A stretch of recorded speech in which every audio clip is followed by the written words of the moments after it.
Welcome to the Slop Farm. Enjoy the video. You start by verifying the essentials. Confirm the device and SIM are provisioned for 5G and that the carrier supports your band. Use the phone's field test mode to read signal strength, cell ID, and band.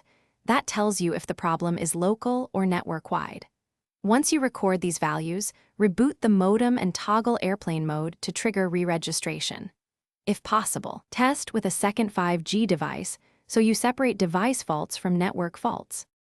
Now you dive deeper. Update the modem firmware, carrier PRL, and any provisioning files. Outdated firmware often breaks band selection.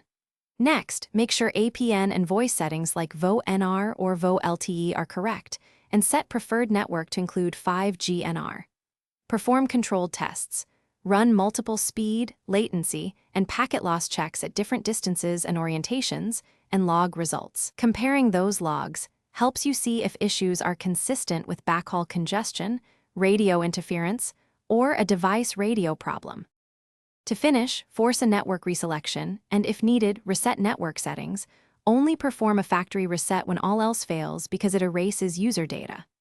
If the fault points to the cell sector, low signal, frequent drops, collect IMEI, timestamps, cell ID, and your test logs and escalate to carrier support. Make sure to try an alternate SIM or temporary carrier profile to isolate provisioning faults.